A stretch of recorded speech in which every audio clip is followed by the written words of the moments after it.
It's Friday night. It's 7 p.m. That means it's time for the Paul Nicky Show. The greatest show on earth. Yeah! Hey! Welcome to the Paul and Nicky Show. It is our 30th episode. Yay! Can you believe that, Nicky? 30. Wow, big 3-0. Nearly your age. I'm not Paul Lyndon Birtwell. I'm not Nicky No.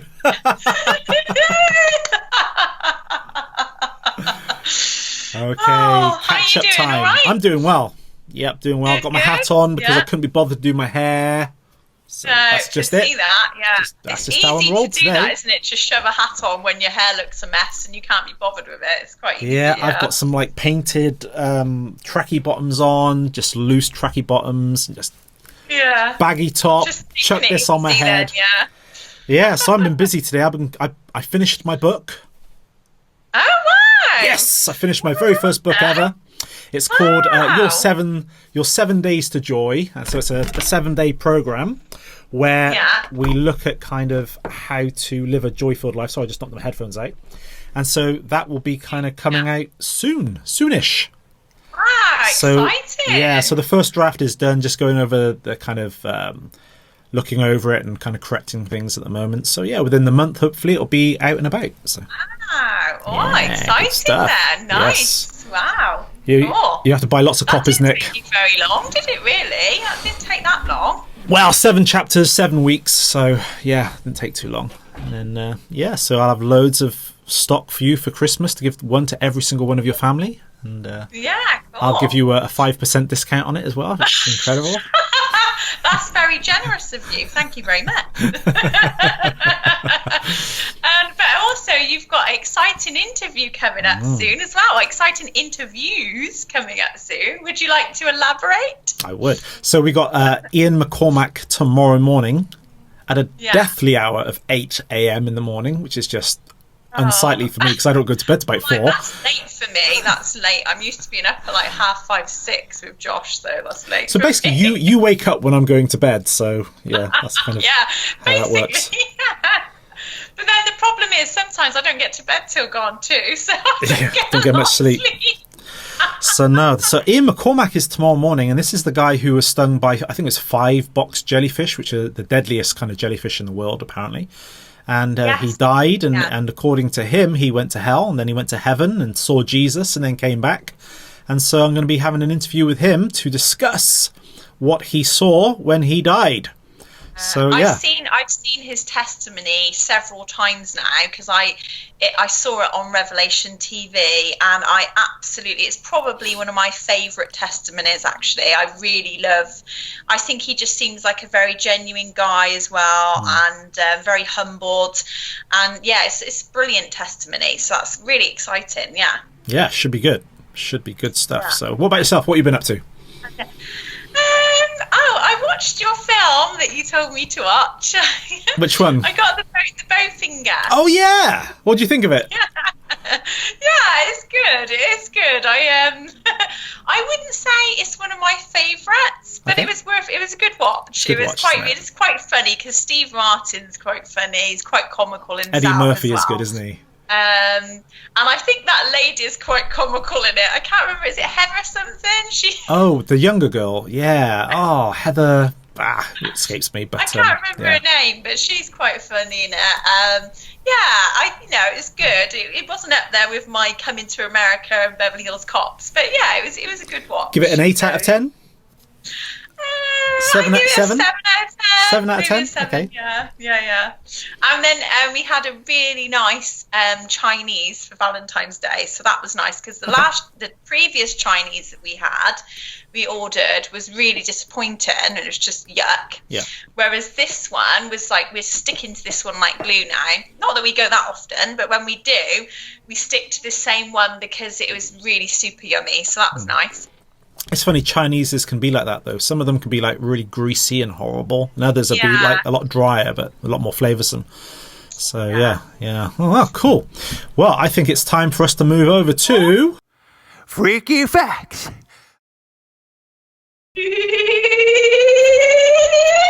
Freaky Facts. Ooh. Freaky facts.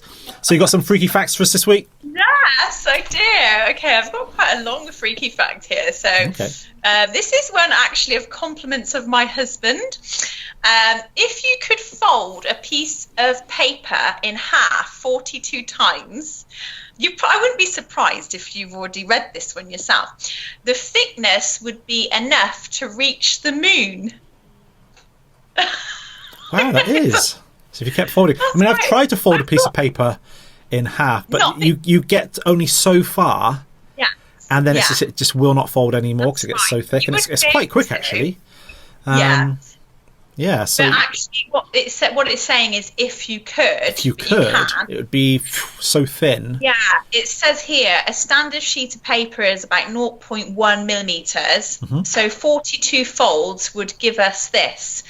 0.1 millimeters times 2 to the power of 42 equals 429.804651110 billion millimeters. Wow. And that would get us to the moon.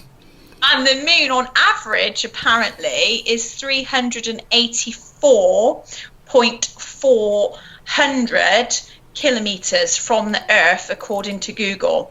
So it's that's 440 billion millimeters. So it's pretty crazy. Hey, maybe one week, Nick, we should try that. Keep folding it till we get to the moon and present a show from the moon. Told me that initially, I said, I don't believe you. That's ridiculous. I'm sorry, that is absolutely ridiculous. But then we looked it up together and saw that. I was like, that's wow, true. Okay, that's pretty mental, but. There you go. So that's my first freaky fact.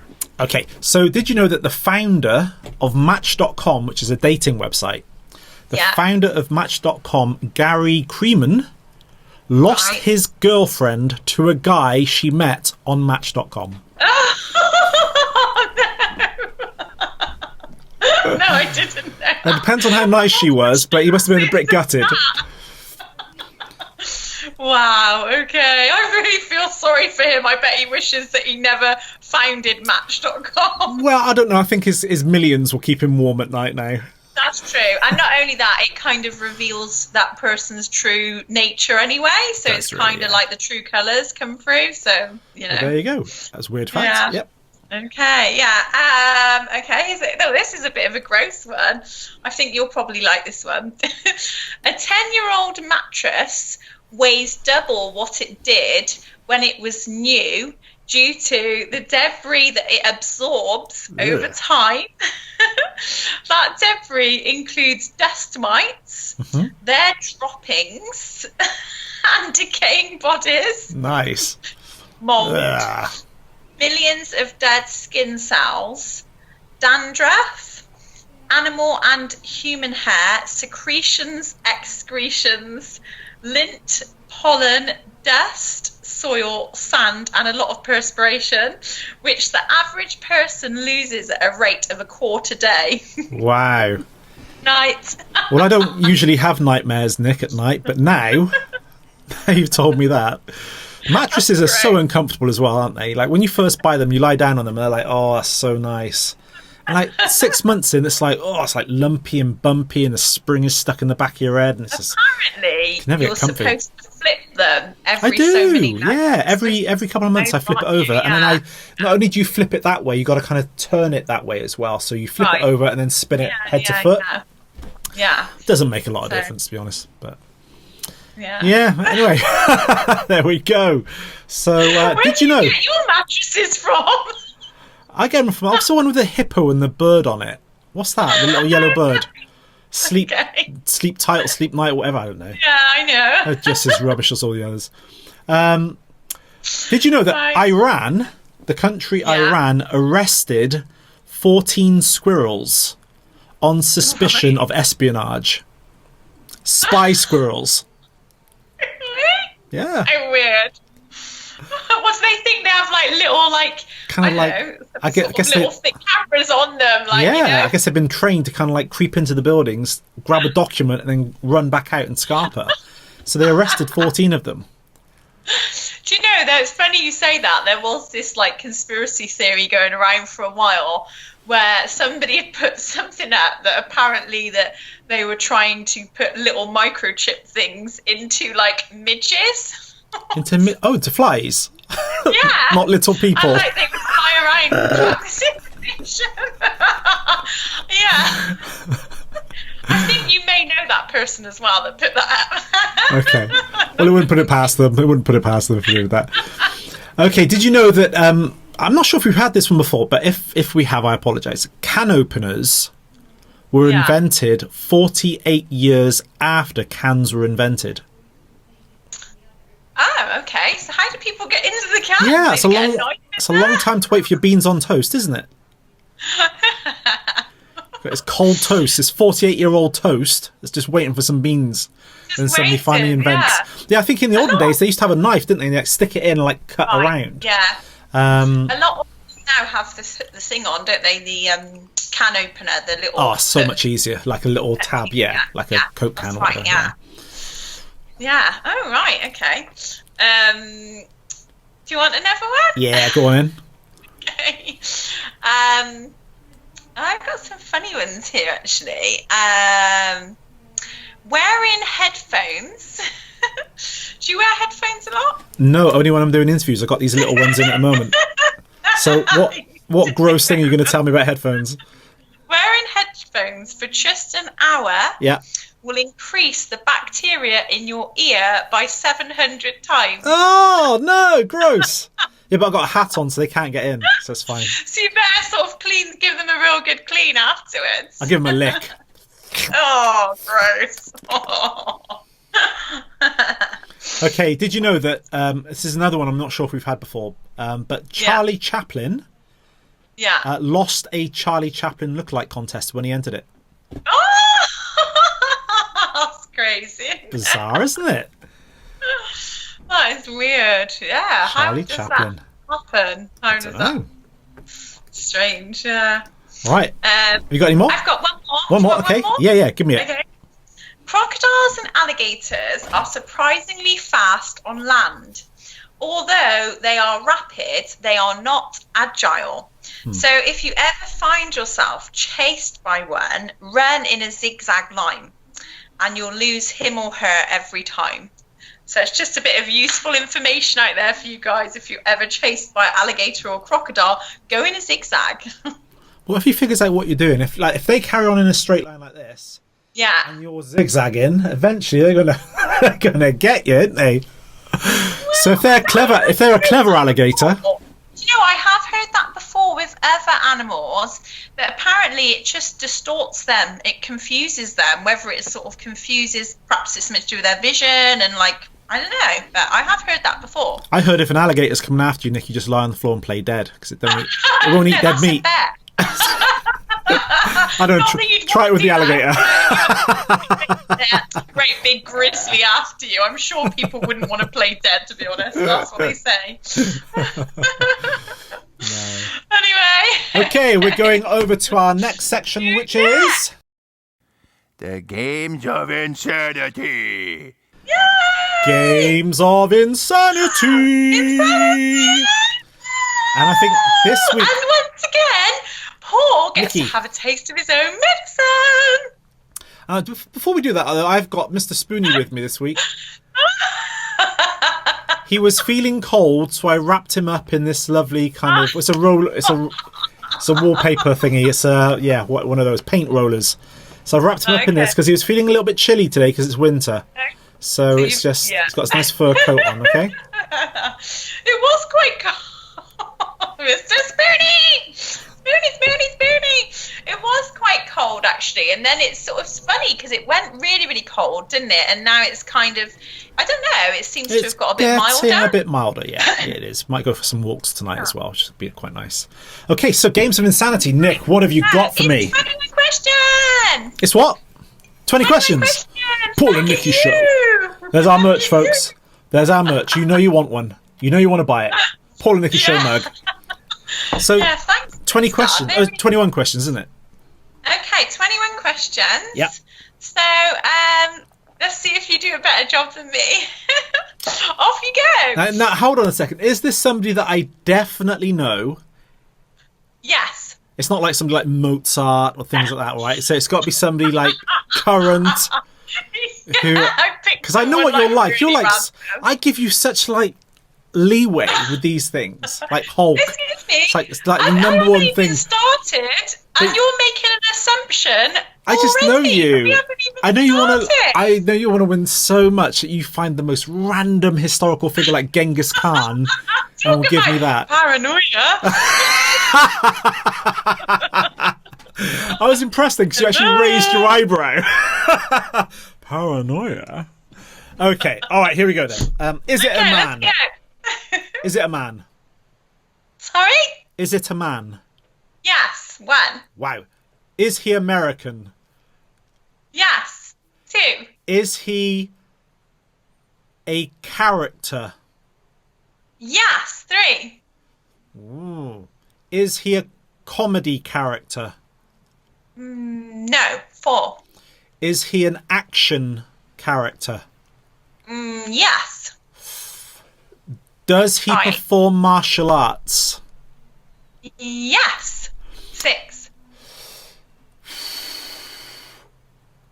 Does he have Oriental background? Like, in other words, his ancestry, is it Oriental? Chinese or Japanese? No. 7. Okay, so it's American. Now, before we go anywhere, does he perform Aikido? No, wait. All right, because if you're going to say something like Jean-Claude Van Damme, I need to tell you up front, he's Belgium, he's not American, all right? So I'm just saying that because you told me he's American. Questions, so just stop blabbering on. Okay, I just know what you're like. Does he have light-coloured hair? No. Got dark-coloured 9. hair, okay. Is he muscly? When you say muscly, how muscly are you talking? I don't know, because if I compare him to myself, it's kind of like, you know, where's the line on that? Okay, so by muscly, I mean like kind of like Schwarzenegger, Stallone sort of muscles? No. Okay. So all right, 10. so he doesn't have any Oriental ancestry. He's got dark hair. He's American. He's a character rather than an actor. Well, he's hang on. We said a character. Character, yeah. But you need to ask some more questions. About the character. You're on 10. Okay. Yeah. Is the character in superhero movies? No, that's 11. Is the character a policeman or a cop? No, 12. Is the character in a movie in the last 5 years? No, 13. Is the character pre-2000? Yes, 14. Ooh.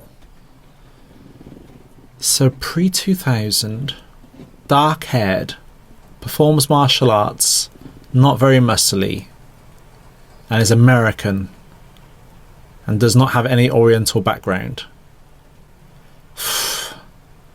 You should get this, to be fair. I think you should get it. That's 14. Is this character in a TV show? No, 15. Is this character in a Hollywood movie? Yeah. What was that? 16. Is that a yes or no? Because you paused on me then. Yeah. He's in Hollywood movies. 16. Yeah. Yeah. Hollywood movies before the year 2000. Doesn't have any. Is he black? No, 17. Is he Caucasian? Is he white? Yes, 18. Dark hair, white, martial arts character, not ever a cop, in Hollywood movies, not Stallone or Schwarzenegger. Yes, you do know him, so you can't tell me off for saying, "Oh, I wouldn't know who that was." You do know him. Okay, is he tall? Is he above 6 foot? Yes, he's tall. 19. Tall. Is he married in real life? Ooh. I can't answer that one. Okay, so right. You'll have to have another question. So we've got 19. two questions left. Question. I can't answer that. Does he have blue eyes? Oh. I can't answer that either because I haven't looked closely enough. So you'll need to have another question. That's 19 still. Does his name begin with a vowel? No. So that's 20. You got one left. Man, I have no clue who this is. Does did he you give me any clues? I can't remember. I didn't give you any clues. No. Does he use weapons in martial arts? So this is, hang on, what we've done 20. So this is number 21. Your final question. Final question, then I get a guess. Yeah. Right. Does he use weapons? Did you say? Yeah. When you say does he use weapons, do you mean does he use weapons like predominantly, like as in like all the time or mainly sort of thing? No, just does he use weapons in his movies? Like martial arts weapons? Say in this particular movie, I don't see him using the weapons really. Right, he probably could use weapons, but in this particular movie, he doesn't use the weapons. And this is a movie. I don't want to be too nice to you because I don't know how many clues you gave me, but a you movie like that's this. pre-2000. He's tall. He doesn't use weapons. He's American. I had no clue who this is at all. I'm going to say the character. Remember, an American character who's tall, does martial arts, and he's white. From before the year 2000. No, give up. Don't know. Oh, I lose. You know what? I am surprised you didn't get that actually, because this is a film that you have loved for years. Yeah. And it's the Karate Kid 3, Terry Silver. Oh my days! How difficult was that? Because he's a character, isn't he? Terry Silver. He's white and he's tall. Got dark hair. Got blue eyes. Blue eyes, by the way. Because that is somebody that I know you love Karate Kid, so you can't say that was unfair, okay? All right, I'll give you that. You won that fair and square. Just trying to go through my answers to make sure there's nothing in there that you got wrong. It is pre-2000. So I get Mr. Spoony. You're going to have to mail him to me or something. You'll have to anti-back him and mail him to me. Listen, you get Mr. Spoony, but you don't get his role, okay? Mr. Spoony! Yeah, hey! Nikki won. Okay, we're going over now to Nikki wins. Joke of the Week. Joke of the Week, yeah. Yeah, go on then, Nick. Start us off. Okay, black holes. I don't know what people see in them. Go on. Very nice. Okay, that was okay. Here we go. Why was King Arthur's army too tired to fight? I don't know. Why? Because of all of those sleepless nights. Oh! Okay. Exit signs. They're on their way out. Okay. What do you call a girl with an hourglass figure? Ooh, I don't know. J-Lo? I don't know. A complete waste of time. Good. I like that one. That's good. Okay. The other day, someone left a piece of plasticine in my dressing room. I didn't know what to make of it. Oh, I like that one. That was quite good. That's good. Okay, one final one then I've got. Yeah. What kind of cats go bowling? What kind of cats go bowling? Ooh, alley cats. Oh, you got it!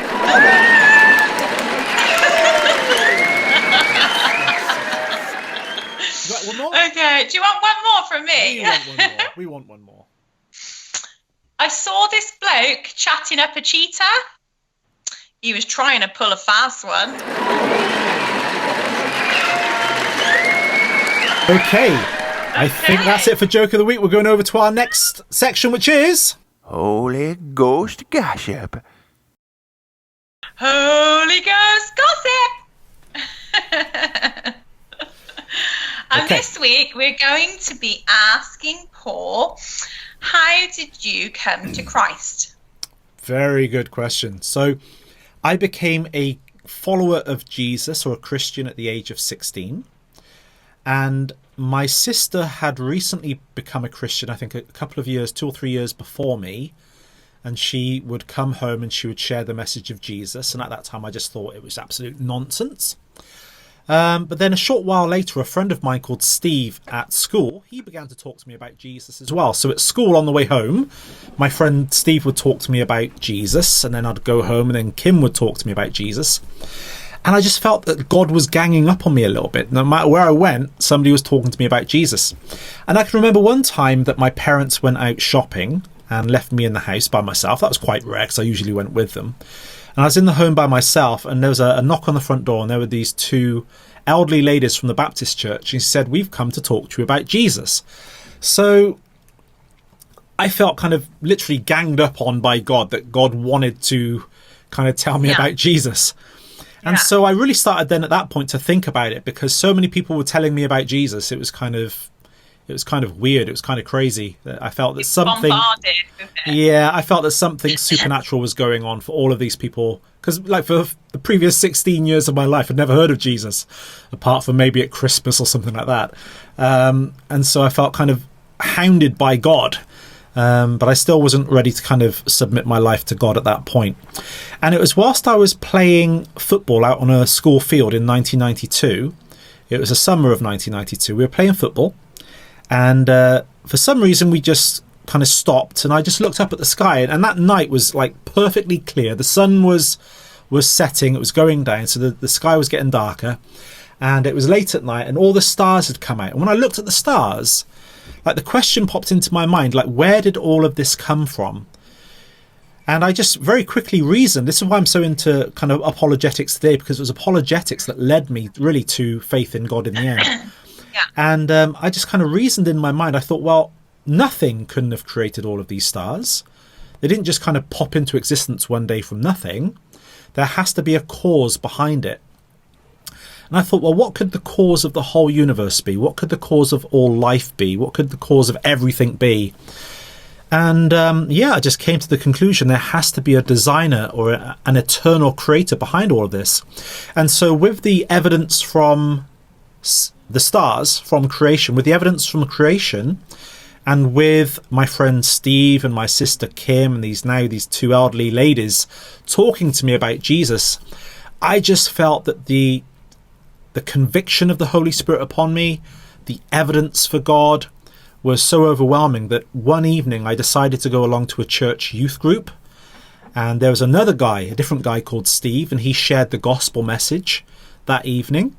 And I can remember in the summer of 1992 just running across the field from the church as fast as my legs could carry me, because I wanted to get home to make Jesus Christ my Lord and Saviour. So I ran home, I ran up to my bedroom, closed the door behind me, I got down on my knees, and I said, "Dear God," something along these lines, "Dear God, please forgive me of my sin. I want to make Jesus Christ my Lord and Saviour. I'm sorry for everything I've done. Please save me. Please forgive me." And when I did, the presence of God, and I can only describe it like this kind of almost like this beautiful, warm, loving weight, this presence entered my room, and I felt it come all around me. And then I felt this presence on the outside of me start coming inside of me, started to come into me. And I was radically changed at that very moment from who I had been to who I now was. Literally within the space of 60 seconds, I was absolutely transformed. And I can remember my whole body was just kind of vibrating. It was buzzing. It was so full of life, so full of joy, so full of kind of wonder and shock at what had just happened to me, that I went to bed that night and I wondered whether it would be the same in the morning. And when I woke up in the morning, I felt no different. It was just like that presence was still on me. That presence was still in me. I was shaking and just so full of joy. Wow. And I mean, I was so full of enthusiasm for God and for Jesus because of this filling of the Holy Spirit. I was just telling everybody. And then I started to attend church, and a lot of the religious people at church started to tell me that, I would grow out of it and all of this sort of stuff. And here I am 25 plus years later. I still feel that presence of God on me today. I've not grown out of it. And if anything, I'm even more passionate today than ever. So that's my story. Oh, wow. That's amazing, isn't it? Really, really amazing. I think, God, he just transforms our lives, doesn't he? And when you know God and you've experienced that and you have a living relationship with him, there's not even, you don't really have any words totally to describe it. There's not enough words, is there, to describe it, because he is just so awesome. It's just quite something else. It's quite amazing, isn't it? It's transforming and it's awesome, basically. So yeah, how brilliant. I think you hit the nail on the head there. There are no words to describe it. I mean, I do my best by saying there was this warm, loving presence that entered the room. But those are just words, and it's when you experience the presence of God coming into your life. There are no words you can put on that, because it's so unique, it's so special, and it's like nothing else in this world. So it's like if somebody was like reading like their favorite book or something for years and years and years, and they really get into it. Like, I mean, Sarah loves her books, doesn't she? She really gets into them, and that's great.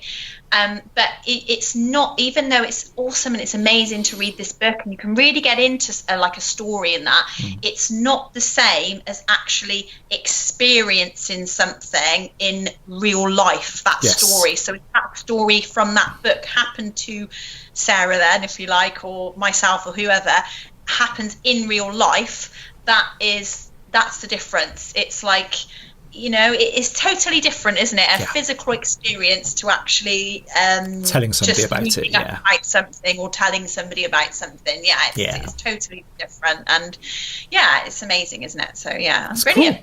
Cool. Right, now we're going over to... Oh boy, it's time for the Pie Face Challenge!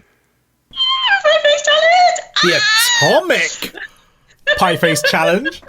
And this week, it's my challenge. And what I've done this week, because I'm so pure of heart and because I'm so kind towards you, Nikki, I have got a 10-question quiz just for you. Okay, just for you. A 10-question quiz. Okay. And because I'm so kind and loving and so pure of heart, I have decided to base this 10-question quiz around animals. Because I know how much you love animals. And I know how much shame you're going to bring to your dad, Frankie, when you get these wrong. So I know your dad, Frankie, is going to be watching this, and he's going to be going, Nick, the shame you brought on the family. This better not be horrible question. No, they're pretty... I mean, to be fair, what you have to do is you have to get 5 out of 10. If you get 5 out of 10 correct, you win. But if you fail to get 5 out of 10, then you lose the atomic point this week, okay? So I went through them. I got like quite a few of them right. And I'm not, I mean, I love animals, but I'm not into animals like you are. You kind of like grew up on a zoo, didn't you? On a farm, because kind of like, the amount of animals you had in your house. Well, not on a farm, but we've always had a lot of animals. Like literally, when Nikki would walk home from school, she'd have one of those straw hats on with a piece of like, a blade of grass in her mouth like that, and a dungarees. This is going to look super bad for me if I don't get 5 out of 10. Super bad. This is going to look terrible. Okay, so 10 questions. I'll tell you the answer after each question, whether you get it right or wrong, and you have to get 5 or more correct to win this atomic point this week. So here we go. Drum roll. Do I get multiple choice answers? No, you don't get any of that. You just got to know the answer. Fair. Okay, so I gave you multiple choice. God. Question number 1. What is the fastest member of the animal kingdom? Cheetah. No, it's the peregrine falcon. It's because I wasn't thinking of birds. The peregrine falcon. So I was thinking of mammals. let me just highlight that as red, which is blood color, which is evil color. That's highlighted red. So you got that wrong. Okay. Yeah. I know, right? Okay. Yeah. Pressure's on now. Yeah. Question number 2. What is the female version of a peacock? Oh, hang on. Oh, this is just a cock. No, it's a peahen.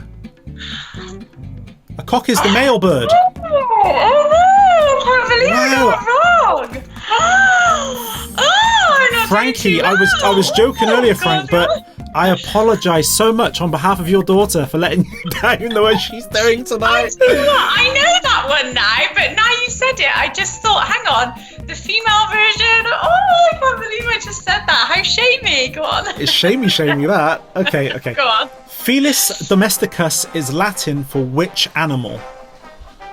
What? Who? Felis? Felis domesticus is Latin for which animal? Cat. Yes. Because Feline, Felis yeah, is from cat, feline. yeah, Yeah, brilliant. Well done. Yeah. Okay, so I'll give you a little Oh, green tick for that one. Okay. Who has the strongest bite in the animal kingdom? oh, this is a difficult one because I'm just going to say that hyenas have a really, really strong bite, but equally hippos do. Okay. So, which of those two are you going to choose? I'm going to go with hyena. A hyena is a stronger bite than a hippo. Well, I don't know why I'm saying. Hang on. Don't finalise that yet. I'm just thinking. Obviously, a hippo is massive and they're like extremely strong. But I'm thinking of like for the size of the animal, not like I'm kind of thinking for Well, the size. it's the strongest bite in the world. So it's strongest bite in the world. Yeah, I think that's what it's talking about. The strongest bite in the animal kingdom. Yeah. So whose bite is the strongest if it's going to clamp down on you? So if a hyena's biting on your arm and a hippo's biting on your arm, which one's going to crush your arm first? Well, hippo because of the sheer size of it, Right, so- But you've probably done that to mess me up. So is that your final choice?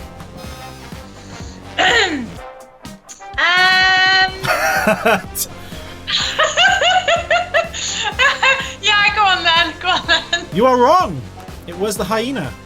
Oh, Paul, you're very naughty because I knew I'm just in my head joking. it was It's not. hyena. It is the saltwater crocodile, Nikki. Oh, The crocodile. saltwater crocodile. Yes. Oh no! All right. So you've got 1 out of 4 at the moment. No, go on. Go Okay. on then. What is the largest known animal on Earth?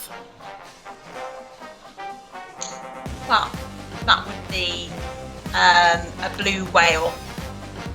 You sure? If you're talking in the ocean as well, Yeah. Any animal. then yeah, I'm thinking it's definitely a blue whale.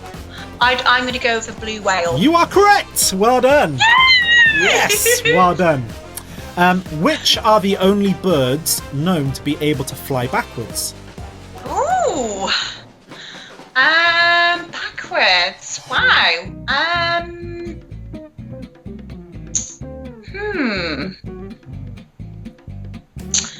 Backwards. I'm just thinking. Ooh, I don't know. That could possibly be eagle, albatross, a falcon. I'm not sure about that one. It could even be like a really small bird. Oh, that's a really difficult one. Have to rush you on this. Albatross. Go Albatross. for albatross. The answer is hummingbird. Oh no! Do you know what? I The thought hummingbird. Kingfisher.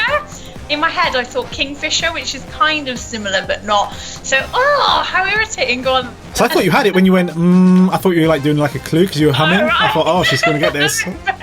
Yeah, go on. Question number 7. Australian Yorkshire, Yeah. Cooney Coon, and Hampshire are breeds of which animal? Australian Yorkshire. Yeah, okay, so Australian Yorkshire, Cooney Coon, I think it's Cooney Coon, Kune, and Hampshire are breeds of which animal?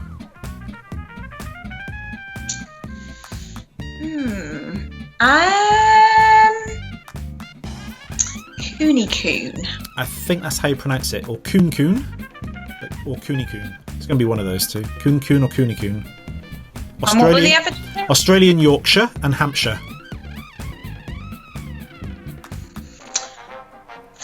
Give you 5 seconds. I'm just thinking because you get birds that are coots. You get coot birds over here. It's not that. 2. I'm thinking it could be a dog breed, but it could equally be a pig. Okay, so make your choice quickly. Hang on. Have to forfeit otherwise. Hang on. Our viewers are watching. I'm going to go with kangaroo because. Oh no, it's pig. You said pig. Oh, I didn't say pig, did I? You said pig. You said it could be a pig, could be this. Oh, such a shame. 8. What is the name of a female boar? Oh wow, I should know this. A female boar.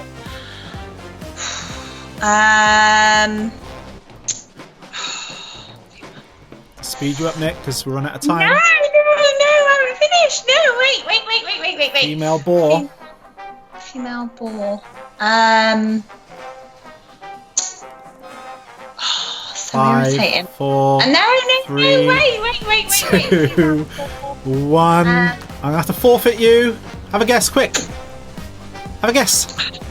It's just gone out of my head. You're gonna say it, and I'm gonna kick myself. You are. It's a sow. Yeah, a sow. I know, pig yeah. sow. Oh, Nick. Awful. Which land animal has the greatest range of vision? Now, this surprised me. You might know this. Which land animal has the greatest range of vision? Land animal? Yeah, land animal. So it's not a fish or anything like that. And it's not a bird. It's a land animal. No. Which land animal has the greatest range of vision? Land animal. Let me think. Vision. Hang on 1 second. I'm just thinking. You've got 5 seconds. Generally, it's not like 4. cats 3, don't always the best. 2, hang on. I haven't thought all my mammals. Okay. You have to rush in it because this TV show. Elephant. I'm not sure about that though. To be fair, sorry, no, it is the giraffe. The giraffe. Yeah, surprised me that one. Okay, and the final question. The cotton top tamarin is what kind of animal? The cotton top tamarin is what kind of animal? I know that name as well. Cotton top tamarin. A monkey? Yes! Well done! Yes. It's a monkey. Okay, so let's tally up your score. You have got 1, 2, 3 out of 10 correct, which means... I knew the pig one! So annoying! I knew the pig one! Which means Paul wins again. The atomic That is so pie face challenge. So that is, how many points now? Is it 4 points to 1 to Mr. Paul? Oh, Nikki, this atomic pie is going to be so huge. It's going to be so glorious. I knew that pig one as well. I knew the pig one. In my head, I just couldn't get it in my head. I was like, and may I just sincerely offer a heartfelt apology to Shirley and Frank. You did raise your daughter well. She just refused to listen. So I just apologise on behalf of Nikki for letting you down so shamey tonight. Okay. She said she loves her animals, but she doesn't really. I have to win next week. Okay, until next week then, guys. God bless you. See you next Friday. Bye. Thank you so much for tuning in to today's show. We hope you like it. Now, what would be really nice is if you would subscribe to our channel and told all your friends about us, as this would advertise our show for free. And it would be really nice if you could do that for me. The Paul and Nicky Show. the greatest show on earth. Woohoo!